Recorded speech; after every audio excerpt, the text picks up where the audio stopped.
Friends, मैं हूं पूनम और आज का मेरा टॉपिक है आर्टिकल्स। फ्रेंड्स, आइए सबसे पहले हम जानते हैं आर्टिकल कौन कौन से होते हैं। ए, एंड और द, ये तीनों हम क्या है, आर्टिकल है। फ्रेंड्स, हम आर्टिकल को बहुत ध्यान से पढ़ेंगे क्योंकि आर्टिकल एक बहुत इंपॉर्टेंट पॉइंट है। आर्टिकल एक बहुत इंपॉर्टेंट चैप्टर है क्योंकि इससे यदि हम एक स्टूडेंट हैं, एग्जामिनेशन में भी आर्टिकल से क्वेश्चन आता है। और यदि हम ऐसे इंग्लिश सीख रहे हैं, इंग्लिश स्पीक करना सीख रहे हैं, तो उसमें भी हमारा आर्टिकल का यूज बहुत होता है। तो इसलिए हम ये आर्टिकल चैप्टर बहुत ध्यान से पढ़ेंगे आज। तो आइए हम सबसे पहले जानते हैं आर्टिकल्स कितने टाइप्स के होते हैं। There are 2 types of article. First is definite article, जिसमें आता है द एक डेफिनिट आर्टिकल होता है। और second is indefinite article. Indefinite article में आता है ए और एन। ए और एन जो है वो इनडेफिनिट आर्टिकल होता है। फ्रेंड्स, अब हम जानते हैं डेफिनिट आर्टिकल। डेफिनिट आर्टिकल क्या होता है? It generally point out a particular person, place और थिंग। मतलब कि एक पार्टिकुलर पर्सन, प्लेस और थिंग को इंडिकेट करता है, शो करता है। जैसे कि thank you for the flowers. तो ये फ्लावर्स हमारा क्या है? ये फ्लावर्स हमारा स्पेसिफिक है, पार्टिकुलर है, विशेष है। ये इसलिए विशेष है क्योंकि हम इस फ्लावर के लिए किसी को थैंक यू बोल रहे हैं, मतलब किसी के द्वारा ये हमें प्राप्त हुआ है, किसी ने हमको दिया है, तो इसलिए ये हमारे लिए स्पेसिफिक है। इसलिए हम फ्लावर से पहले क्या यूज करेंगे? द। अब हम नेक्स्ट देखते हैं इनडेफिनिट आर्टिकल्स। इनडेफिनिट आर्टिकल्स क्या होता है? It generally does not point out a particular person और थिंग। मतलब कि एक पार्टिकुलर पर्सन और थिंग नहीं करता है, इंडिकेट नहीं करता है। तो जैसे कि हम इसका एग्जांपल देखते हैं, दिस इज अ फ्लावर। तो यह एक फ्लावर है। फ्रेंड्स, सबसे पहले हम जानते हैं यदि किसी सेंटेंस के बीच में ए आता है तो उसको हम ए नहीं पढ़ते हैं, हम उसको अ प्रोनाउंसिएट करते हैं, उसको हम ए प्रोनाउंसिएट नहीं करते हैं। जैसे कि दिस इज अ फ्लावर, इसको हम दिस इज ए फ्लावर नहीं बोलेंगे। कभी भी यदि हम इसको पढ़ते हैं तो हम बोलेंगे दिस इज अ फ्लावर। तो friends, this is a flower, तो ये क्या है? ये ऐसे ही एक फ्लावर है, इसकी कोई विशेषता नहीं है, ये कोई स्पेसिफिसिटी नहीं बता रहा है। मतलब कि ये ऐसे ही एक आम फ्लावर है, ये कुछ खास, कोई खास फ्लावर नहीं है।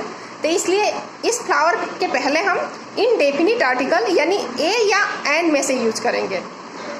तो यहाँ पे हमारा ए का यूज होगा। अब ए का यूज यहाँ क्यों होगा ये हमें आगे पता चलेगा। फ्रेंड्स, अब हम आते हैं use of definite article. Definite article का यूज हम कहाँ कहाँ करते हैं? It use before those creature और thing that we already know. मतलब कि ये उस क्रिएचर या थिंग, क्रिएचर हमारा क्या होता है? क्रिएचर मतलब कि एक प्राणी, एक लिविंग बीइंग। तो उस क्रिएचर या थिंग के पहले यूज होता है जिसको हम पहले से जानते हैं। जैसे कि हम एग्जांपल देखते हैं, ओपन द विंडो। तो विंडो हमारा क्या है? विंडो हमारे लिए नोन है, उसको हम पहले से जानते हैं क्योंकि वो हमारे सामने है। तो इसलिए विंडो से पहले हम द का यूज करेंगे। वैसे ही स्लीप ऑन द बेड, तो बेड भी हमारे लिए नोन है, उस बेड को भी हम जानते हैं। तो यदि हमारे लिए कोई भी चीज़ नोन हो, पहले से उसके बारे में हम जानते हो, तो वहाँ पे उस नाउन से पहले हम द का यूज यानी डेफिनेट आर्टिकल का यूज करेंगे। फ्रेंड्स, अब हम नेक्स्ट यूज देखते हैं बिफोर अ स्पेशल और पार्टिकुलर पर्सन और थिंग। मतलब कि एक पार्टिकुलर पर्सन या थिंग जो कि हमारे लिए स्पेशल हो, उसके लिए हम उससे पहले भी हम द का यूज करते हैं। जैसे कि I will wear the silk dress that I got on my birthday. तो जिसको मैं बर्थडे पे प्राप्त किया हूँ, वो सिल्क ड्रेस हमारे लिए स्पेशल हो गया क्योंकि हमारे बर्थडे पे वो प्राप्त हुआ है। तो इसलिए सिल्क ड्रेस से पहले हम द का यूज। अब हम नेक्स्ट यूज देखते हैं बिफोर अ पार्टिकुलर काइंड और क्लास ऑफ नाउन्स। मतलब नाउन्स के पार्टिकुलर काइंड और क्लास के पहले भी हम द का यूज करते हैं। जैसे कि the tiger fish is the one of the most dangerous sea fish. मतलब कि तो इसमें जो टाइगर फिश है वो हमारा सी फिश का एक क्लास है, एक टाइप है। तो इसलिए टाइगर फिश से पहले हम द का यूज करेंगे। अब हम नेक्स्ट देखते हैं when we refer to a noun first time we use indefinite article. यानी कि यदि किसी नाउन का हम पहली बार यूज करते हैं तो वहाँ पे हम डेफिनिट आर्टिकल का यूज़ करते हैं। लेकिन वी रेफर टू अगेन, यदि उसको हम फिर से यूज करते हैं तो फिर हम वहाँ पे डेफिनिट आर्टिकल द का यूज़ करते हैं उस नाउन से पहले। जैसे कि हम एग्जांपल देखते हैं, आई हैव एन एप्पल। तो ये जो है, ये नाउन एप्पल जो है, एप्पल का यहाँ पे फर्स्ट टाइम यूज हुआ है, लेकिन यहाँ पे द एप्पल इज रेड, तो यहाँ पे एप्पल का अगेन यूज हुआ है, फिर से यूज हुआ है। तो जैसे यदि किसी पैराग्राफ में मतलब कोई भी नाउन यदि फर्स्ट टाइम आता है तो वहाँ पे हम इनडेफिनिट आर्टिकल का यूज करेंगे। लेकिन यदि वो सेकंड टाइम, थर्ड टाइम, यानी कि वो यदि रिपीट होता है तो वहाँ पे उस नाउन से पहले हम द का यूज करेंगे। फ्रेंड्स, अब हम अगला देखते हैं, बिफोर एनी इन्वेंशन और इलेक्ट्रॉनिक डिवाइस, यानी कि किसी इलेक्ट्रॉनिक डिवाइस या इन्वेंशन से पहले भी हम द का यूज करते हैं। जैसे कि I am listening a song on radio, on the radio. तो रेडियो हमारा क्या है, रेडियो हमारा इलेक्ट्रॉनिक डिवाइस है, इसलिए रेडियो से पहले हम द का यूज करेंगे। वैसे ही I am watching a show on a TV, तो टीवी भी हमारा क्या है, ये भी एक इलेक्ट्रॉनिक डिवाइस है, तो इलेक्ट्रॉनिक डिवाइस से भी पहले हम द यानी डेफिनिट आर्टिकल का यूज करेंगे। अब हम नेक्स्ट आते हैं, before post of any person, मतलब किसी पर्सन के पोस्ट से पहले, जैसे कि the chairman, the SP, the inspector, मतलब किसी पर्सन का जो पोस्ट होगा उससे पहले भी हम द का यूज़ करेंगे। अब हम नेक्स्ट आते हैं, बिफोर सुपरलेटिव डिग्री। अब हम सबसे पहले जान लेते हैं सुपरलेटिव डिग्री क्या होता है। सुपरलेटिव डिग्री जो एडजेक्टिव के 3 डिग्रीज होते हैं, उसमें से फर्स्ट होता है पॉजिटिव डिग्री, सेकंड होता है कंपैरेटिव डिग्री और थर्ड होता है सुपरलेटिव डिग्री। जैसे कि tall, taller, tallest, good, better, best. तो इसमें गुड जो है वो पॉजिटिव डिग्री है और बेटर यहाँ पे हम मतलब किसी 2 चीज़ में तुलना कर रहे हैं तो कंपैरेटिव डिग्री है, और बेस्ट जो है वो यानी कि सबसे अच्छा बता रहे हैं, मतलब वो सबसे अच्छा है, तो इसलिए बेस्ट जो हुआ वो सुपरलेटिव डिग्री हुआ। तो जहाँ पे सुपरलेटिव डिग्री आएगा, जहाँ पे मोस्ट आएगा, बेस्ट आएगा, टॉलेस्ट आएगा, स्मॉलेस्ट आएगा, वहाँ पे हमारा उससे पहले ही द का यूज होगा। जैसे कि Neha is the most beautiful girl in the group, तो मतलब यहाँ पर भी मोस्ट क्या है, मोस्ट एक सुपरलेटिव डिग्री है, तो यहाँ पर मोस्ट से पहले द का यूज होगा। वैसे ही she is the tallest girl in the class, तो ये टॉलेस्ट भी हमारा क्या है, सुपरलेटिव डिग्री है, इसलिए टॉलेस्ट से पहले भी हमारा द का यूज होगा। अब हम नेक्स्ट देखते हैं, बिफोर ऑर्डिनल एडजेक्टिव, मतलब कि ऑर्डिनल एडजेक्टिव। ऑर्डिनल एडजेक्टिव सबसे पहले हम जानते हैं क्या होता है, मतलब कि जिसमें किसी नाउन का ऑर्डर बताता हो वो हमारा क्या है, ऑर्डिनल एडजेक्टिव है। तो जहाँ पे नाउन का ऑर्डर बताया जाए वहाँ पर भी हमारा उससे पहले, उस नाउन से पहले द का यूज होगा। जैसे कि द नेक्स्ट बस, the first prime minister of India, या फिर हम बोल सकते हैं the first boy, the second girl. तो जहाँ पर भी ये बॉय, गर्ल, ये सब क्या है, एक नाउन है, तो नाउन से पहले यदि उनका ऑर्डर का यूज हो रहा हो, ऑर्डर बताया जा रहा हो, तो उससे पहले हम द का यूज करेंगे। जैसे कि द नेक्स्ट बस, the first prime minister of India, the first boy, the first girl, ऐसे जहाँ भी आएगा वहाँ पे मतलब द का यूज करेंगे। अब हम नेक्स्ट आते हैं, before special name such as name of rivers, mountain, ranges, sea और ओशियन, मतलब इनके नाम से पहले भी जो है हम द का यूज करेंगे। जैसे कि the Ganga, the Kosi, the Kaveri, the Krishna, पहले हम the Red Fort, the Bay of Bengal, इनसे पहले भी हम द का यूज करेंगे। नेक्स्ट हम देखते हैं, बिफोर फेमस बिल्डिंग और मॉन्यूमेंट, मतलब किसी फेमस बिल्डिंग और मॉन्यूमेंट से पहले भी हम द का यूज करेंगे। जैसे कि द कुतुब मीनार, द ताजमहल, ये सब क्या है, कुतुब मीनार और ताजमहल जो है एक स्मारक है, यानी कि मॉन्यूमेंट है। अब हम नेक्स्ट आते हैं, बिफोर न्यूज़पेपर्स, मतलब न्यूज़पेपर से पहले भी हम द का यूज करते हैं। जैसे कि the times of India, the Hindustan time, ये सब क्या है, पेपर्स के नाम है। अब हम नेक्स्ट आते हैं, with the name of families, मतलब फैमिलीज के नाम से पहले भी हम द का यूज करते हैं। जैसे कि the Kapoors, the Singhania, the Khuranas, ये सब क्या है, फैमिलीज के नाम है, इसलिए इसके पहले भी हम द का यूज करेंगे। अब नेक्स्ट आते हैं, बिफोर ग्रुप ऑफ कंट्री, मतलब कि कंट्री के ग्रुप से पहले भी मतलब जहाँ पे एक कंट्री की बात आती है, जैसे कि चाइना, इंडिया, पाकिस्तान, ये सब जो है ETC हमारे कंट्रीज हैं, तो इनसे पहले यदि ये अकेले आता है तो इनसे पहले हम द का यूज़ नहीं करेंगे। कभी हम नहीं कहेंगे कि the China, the India, the Pakistan, the Nagaland, ऐसे हम कभी नहीं कहेंगे। लेकिन जहाँ पर भी हमारा मतलब द अमेरिका, मतलब वहाँ जहाँ पर भी हमारे कंट्री के ग्रुप के बारे में आ रहा है, जहाँ पर भी हमारे कंट्री के ग्रुप के बारे में बताया जा रहा है, वहाँ पे हम द का यूज़ करेंगे।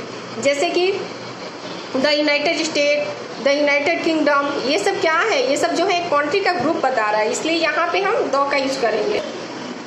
फ्रेंड्स, हम नेक्स्ट देखते हैं, before the name of things that are one of a kind, जिसका कि एक ही प्रकार हो, जैसे कि the sun, the moon, the earth, ये सब क्या है, बस एक ही है, हमारे पूरे यूनिवर्स में एक है।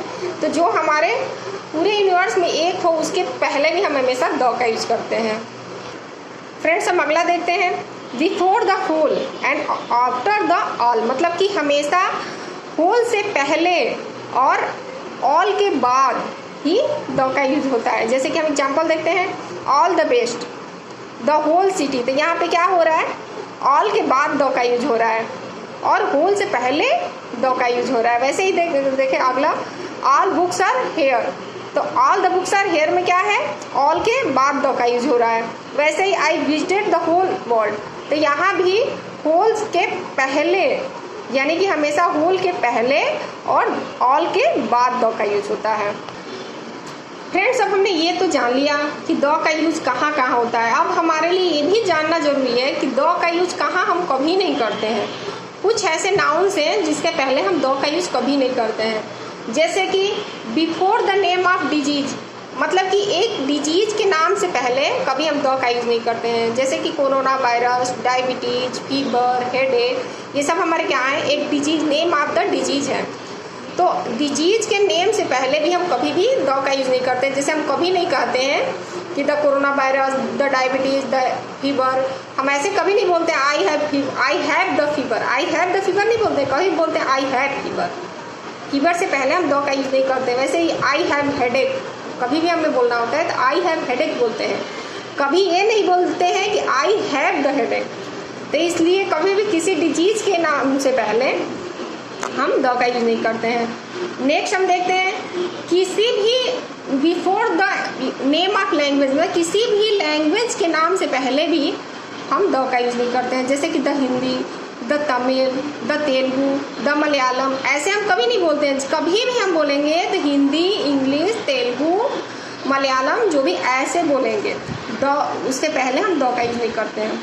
अब हम नेक्स्ट देखते हैं, before the word breakfast, lunch and dinner, मतलब ये भी जो वर्ड है ब्रेकफास्ट, लंच एंड डिनर, इनसे पहले भी हम द का यूज़ नहीं करते हैं।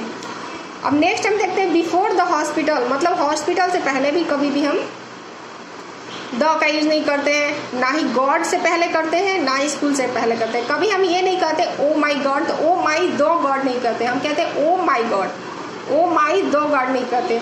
तो गॉड के साथ भी हम द का यूज़ नहीं करते। वैसे स्कूल से पहले भी I am go to school, मैं स्कूल जाता हूँ, तो I am go to the school नहीं करते, I am go to school. तो स्कूल से पहले भी हमें इसमें कंफ्यूज कभी नहीं होना चाहिए, हमें स्कूल से पहले भी हमेशा कभी भी द का यूज़ नहीं करना है। फ्रेंड्स, अब हम देखते हैं यूज ऑफ इनडेफिनिट आर्टिकल, मतलब इनडेफिनिट आर्टिकल का यूज कहाँ कहाँ होता है। A and is use for unknown creature और प्लेस और थिंग, मतलब ए और एंड का जो यूज होता है वो अननोन क्रिएचर और अननोन प्लेस और अननोन थिंग के लिए होता है। क्रिएचर में इससे पहले मैं आप लोगों को बता चुकी हूँ, इसलिए क्रिएचर में कंफ्यूज होने की ज़रूरत नहीं है कि ये लिविंग बीइंग यानी कि प्राणी होता है। अब हम सबसे पहले देखते हैं यूज ऑफ एंड, जो एंड इनडेफिनिट आर्टिकल है, सबसे पहले हम उसका यूज देखते हैं। An is used before singular nouns that begins with a vowel sound, मतलब कि एन का यूज हम वहाँ करते हैं जो कि वो वॉवेल साउंड से स्टार्ट होता हो, उसका साउंड जो निकलता हो वॉवेल निकलता हो। जैसे कि द हेन लेड एंड एग, तो एग हमारा क्या है, एग में जो हमारा पहला साउंड जो निकल रहा है वो ए निकल रहा है। तो ए हमारा क्या है, ए हमारा हिंदी के स्वर में, हिंदी के लेटर्स में ए हमारा स्वर है, तो इसलिए इसका जो साउंड निकल रहा है, एक का फर्स्ट साउंड जो निकल रहा है वो ए निकल रहा है, इसलिए ये वॉवेल है, तो इसलिए हम एक से पहले एन का यूज करेंगे। वैसे ही देखते हैं this is an ink pot. तो इंक पॉट में भी जो इंक पॉट है उसमें इंक पॉट का जो सबसे पहला साउंड निकल रहा है वो ई निकल रहा है, जो कि ई हमारा क्या है, ई हमारा एक वॉवेल है। और वैसे भी आई जो है वो एक वॉवेल ही है, और वॉवेल से पहले हमेशा हम एन का यूज करते हैं, इसलिए यहाँ पे एन का यूज होगा। इसी तरह से अम्ब्रेला भी है, तो इसका भी जो हमारा अम्ब्रेला, इसका भी जो हमारा साउंड निकल रहा है ओ से निकल रहा है, इसलिए ओ एक वॉवेल है। और मतलब ये वैसे भी स्टार्ट हो रहा है तो यू से स्टार्ट हो रहा है, ये वॉवेल से बिगिन हो रहा है, तो इससे पहले भी हम एन का यूज करेंगे। अब हम नेक्स्ट देखते हैं, an is also use before singular nouns begin with the consonant but have a vowel sound. मतलब कि कॉन्सोनेंट से बिगिन तो होता है लेकिन उसका जो साउंड होता है वो वॉवेल का होता है, तो वहाँ पे भी हम मतलब एन आर्टिकल का यूज करते हैं। जैसे कि we will reach Chennai in an hour, तो इन एन आवर, आवर क्या है, आवर में मतलब जो आवर स्टार्ट हो रहा है तो वो तो एच से स्टार्ट हो रहा है, एच लेटर से स्टार्ट हो रहा है, लेकिन इसका जो हमारा साउंड निकल रहा है वो आवर मतलब कि ओ से निकल रहा है। यहाँ पे एच जो है वो हमारा साइलेंट हो जा रहा है, तो इसलिए ओ जो हमारा है वो वॉवेल साउंड है, इसलिए हम यहाँ पे एन का ही यूज करेंगे। वैसे ही ऑनेस्ट बॉय में भी है, he is an honest boy, तो ऑनेस्ट में भी यहाँ पे एच साइलेंट हो जाता है और इसको हम प्रोनाउंसिएट करते हैं ऑनेस्ट से, मतलब कि इसका फर्स्ट साउंड जो हमारा निकलता है ओ निकलता है, जो कि एक हमारा वॉवेल साउंड है, तो इसलिए इससे पहले भी हम एन का यूज करेंगे। नेक्स्ट हम देख लेते हैं एमएलए, मतलब ही इज एन एमएलए, तो यहाँ पर भी एम जो है वो ए और एम से मिलकर इसका साउंड जो निकल रहा है, पहला साउंड ए निकल रहा है, MLA। तो MLA में पहले ए आ रहा है तो ए एक वॉवेल साउंड है, तो इसलिए MLA से पहले भी हम एन का यूज करेंगे। अब हम देखते हैं यूज ऑफ ए, मतलब ए का यूज हम कहाँ कहाँ करते हैं। फ्रेंड्स, हम इससे पहले आप लोग को बता चुके हैं कि मतलब कि ए जब भी किसी सेंटेंस में यदि वो अकेले आता है, किसी सेंटेंस में अकेले आता है तो उसको हम ए ना पढ़ के अ पढ़ेंगे। जैसे कि दिस इज अ बुक, ये हम कभी नहीं पढ़ेंगे दिस इज ए बुक। यदि वो सेंटेंस में अकेला आता है तो उसको हम अ पढ़ते हैं। अब आगे हम देखते हैं इसका यूज हम कैसे करते हैं। दिस इज अ बुक, तो दिस इज अ बुक में ये बी क्या है, एक कॉन्सोनेंट है, और इसका साउंड भी जो हमारा निकल रहा है वो भी एक बुक का साउंड ब से निकल रहा है, बुक। तो इसलिए ब भी एक कॉन्सोनेंट है, इसलिए हम कॉन्सोनेंट से पहले ए का यूज करते हैं, इसलिए ए का यूज करेंगे। नेक्स्ट देखते हैं, Sheela is bought a sari, तो साड़ी में एस जो है कॉन्सोनेंट है, कॉन्सोनेंट से पहले हमारा ए का यूज होता है। और वैसे भी साड़ी का हमारा साउंड भी निकल रहा है, वो भी श निकल रहा है, जो कि हमारा कॉन्सोनेंट साउंड ही है, तो इसलिए साड़ी से पहले हम ए का यूज करेंगे, मतलब कि Sheela is bought a sari. वैसे ही शी फाउंड अ बैग, तो अब बैग, तो बैग भी क्या है, बैग का भी जो साउंड निकल रहा है, फर्स्ट साउंड जो निकल रहा है वो बैग ब निकल रहा है, जो कि हमारा एक कॉन्सोनेंट है। अब बी से शुरू हो रहा है, जो कि बी भी एक कॉन्सोनेंट है, तो इसलिए हमारा बैग से पहले भी हमारा अ का यूज होगा। अब हम देखते हैं a is also use with singular nouns that begin with a vowel but have a consonant sound, जो कि एक वॉवेल से तो बिगिन होता है, जो वॉवेल से स्टार्ट होता है, लेकिन उसका जो साउंड निकलता है, फर्स्ट साउंड जो निकलता है वो कॉन्सोनेंट का निकलता है। जैसे कि हम देखते हैं आई मेट अ यूरोपियन, तो यूरोपियन में ई तो वैसे वॉवेल है, लेकिन इसका जो हम साउंड देखते हैं कि इसका साउंड हमारा कैसे निकल रहा है, साउंड जो निकल रहा है यूरोपियन, मतलब कि यू क्या है, यू यानी कि सबसे पहला जो साउंड आ रहा है य का आ रहा है यू, तो इसलिए य का आ रहा है, तो य हमारा एक कॉन्सोनेंट है, इसलिए ये वॉवेल से स्टार्ट है, फिर भी यदि इसमें कॉन्सोनेंट साउंड हमारा आ रहा है तो ये मतलब यहाँ पे यू जो होगा वो कॉन्सोनेंट साउंड का ए होगा। वैसे it is a unit of measurement, मतलब कि यूनिट में भी जो हमारा यूनिट, ये भी जो आ रहा है यू यानी कि वाई यू, तो इसका भी जो हमारा मतलब स्टार्ट हो रहा है, जो साउंड हमारा सबसे पहले निकल के आ रहा है वो य आ रहा है, तो इससे पहले भी हम मतलब ए का यूज़ करेंगे। वैसे this town does not have a university. तो यूनिवर्सिटी के साथ भी ऐसा ही है, जो हमारा साउंड निकल रहा है वो अ का मतलब कि य का निकल रहा है, इसलिए य एक कॉन्सोनेंट है, इसलिए यूनिवर्सिटी से पहले ए का यूज होगा। जैसे कि यहाँ मैं बताई भी हूँ, here the sound of you is, जो यू का साउंड आ रहा है वाई यू का आ रहा है, यू का नहीं आ रहा है, मतलब और नहीं आ रहा है, यू आ रहा है वाई यू का। And Y is a consonant, जो कि वाई जो है कॉन्सोनेंट है, इसलिए इन सब के पहले हमारा मतलब कि एंड ना यूज होकर के ए यूज हुआ है। फ्रेंड्स, ये रहा हमारा आज का वीडियो टॉपिक आर्टिकल्स पे। आई होप आप लोगों को आर्टिकल्स अच्छे से समझ में आ गया होगा। फ्रेंड्स, यदि हमारा वीडियो अच्छा लगा तो आप लोग हमारे चैनल को यदि अभी तक सब्सक्राइब नहीं किए हैं तो सब्सक्राइब कर सकते हैं। फ्रेंड्स, यदि मेरा वीडियो अच्छा लगा तो आप लोग इसके लिए लाइक भी कर सकते हैं और कमेंट भी कर सकते हैं। Thanks for watching my video.